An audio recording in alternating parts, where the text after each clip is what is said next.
Okay guys, before we get started making a garment or measuring our avatar, now that we have the avatar in the window, I like to just go through and show you a bit about navigation.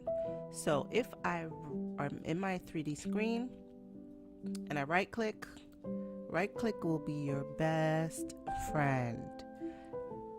Anything in this program, they have added a right click menu to it, even to the airspace. So in the right click menu, you'll see numbers for views. These numbers here represent the different views.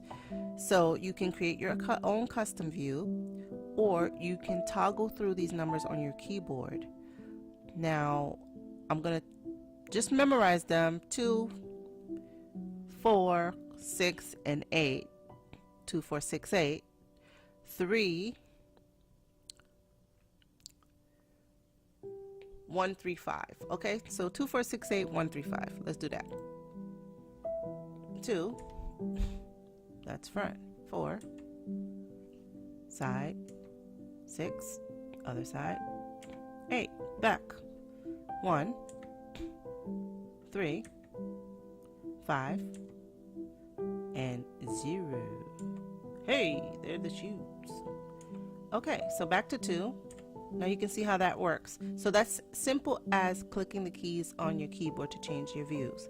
I have memorized them: 2, 4, 6, 8, 1, 3, 5, and 0. Right click, you'll see them again.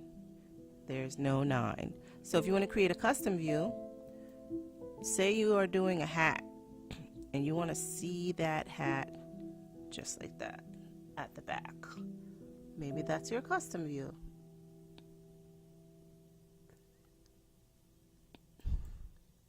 Custom view 1.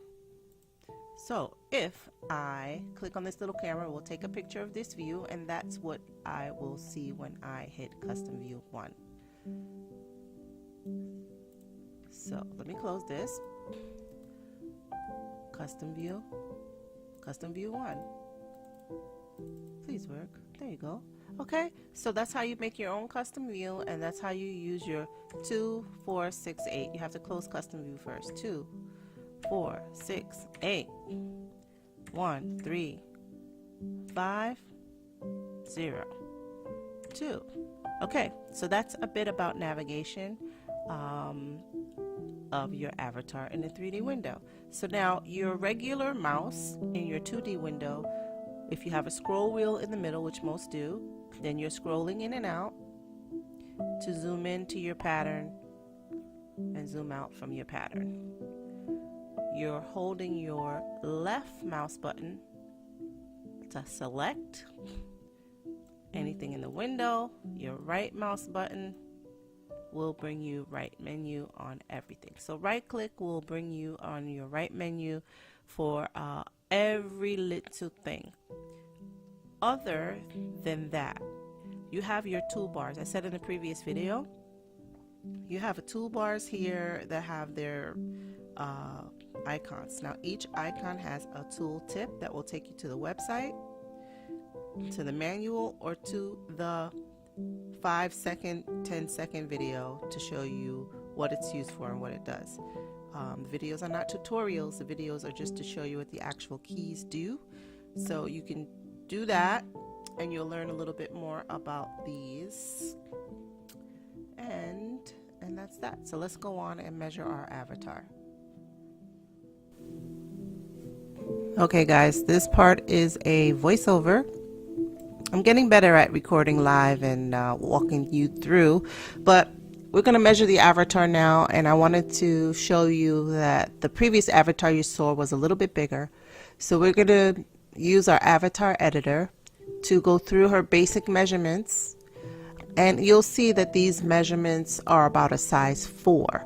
So the default avatar is about a size 4. I don't know if it says that anywhere in any documentation, but her measurements are a size 4 or a size small, and her height is average. I think she's about 69 inches tall, which might be like a 5'4", 5'5". I'm not sure exact. Do not quote me. But let's open up the avatar editor, And you can see that all of her measurements, wherever you highlight, will become highlighted in blue on the other side. So if it's highlighted in blue, that's what you can edit. If you just click on one, it will highlight where that point is, and you'll be able to adjust it, adjust the measurements as you so desire. So I'm just going to do her basic measurements. I'm not going to get all into the other measurements and proportions, but if you have a client that you're doing a pattern for, or if you have a special measurement that you need to follow, that you need to hit, then you can change all of these measurements with the black lines on them. Anything in between or anything that's a gray line, you do not have opportunity. It will adjust itself according to the other measurements that are surrounding it. So the gray lines you cannot adjust, the black lines you can adjust. So they've added more lines, which is really great for you know, more variety in your measurements. Right now, guys, I've made her about a size 6. To my liking, her thighs are a little bit too close together, so once we get to the hip and to the thigh, it gets really close. So adjusting those measurements, you know, I kind of do at the last minute sometimes, but I kind of keep my pattern measured to what I want. So sometimes the simulation and the pattern might be a little bit varied, but it just gets really close together. So let's take a look. Here she is. You can change her muscle. You can change her. Now you might ask where I'm getting these measurements from. I'm a technical designer, so I pretty much know most of these measurements in my head. But you can go to Alvanon's website. They have a listing. If you don't know what Alvanon is, they make the Alva forms. They make the Alva forms that are industry standards in the fashion industry, and they have compiled multiple streams of data that will allow you to know what the sizing is in different countries, etc. So you can go to that site and download one of their charts that will kind of show you what an average size 6 for whichever country that you're from, and then you can do it like that. So I've made her about a size 6. You can follow the measurements if you want. She gets a little bit square, so I kind of just take off a quarter here, a quarter there, just to give her a more rounded look. And that's that. So now you can see her proportions are a little bit more realistic, and you know, her apex is a little bit high, but we're going to go through that in another video, how to adjust her stance. Right now she's a little bit slumped forward. Sometimes you'll do the measurements and she'll get slumped, but then you have to adjust the apex, which is that line that goes around her neck like a loop. So we'll show you that. Let's go through bounding points. Now, bounding points are very interesting. When you place your pattern piece on a bounding point, the green part is called the volume. That determines how close the garment will wrap around your figure. You can adjust this, and it's called the ratio. So you'll adjust the ratio of the bounding volume. So if you don't want it to, if you don't want her sleeve per se to go all the way around or go too close to her body, like maybe you have another piece there, or maybe you have some other details that you don't want it to go directly onto her arm before it simulates, this is where you would change that. So your bounding volume can be changed, and the placement of your dots can also be changed, but we won't go into that right now. The dots are pretty general for where things need to line up. If you change your avatar's height and width, then you really need to, which we did, but we didn't do it by too much. Sometimes if you do it by too much, you'll need to change where those dots land in order to get a good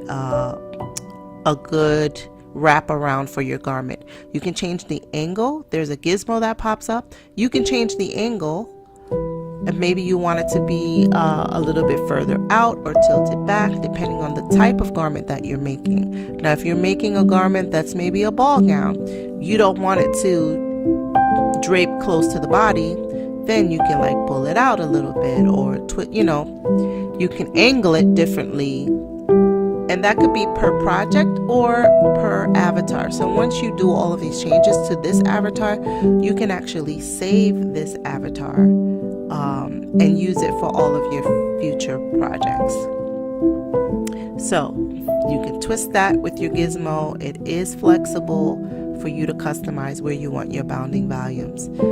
Everything from hood to leg to foot, everything is covered here with the bounding volume. For some reason, there's not too much on the shoulder, but that you can fix. If you want to move the bounding volumes up, or if you want to add one, you can also add one. Right now, we're just going to end this video, and this will be all about your navigation and all about your avatar, and we're going to start making a garment really soon. So guys, I hope you liked the video. I don't know if I have to tell you to like or subscribe or click the notification bell. If you're on YouTube, then you know what you need to do.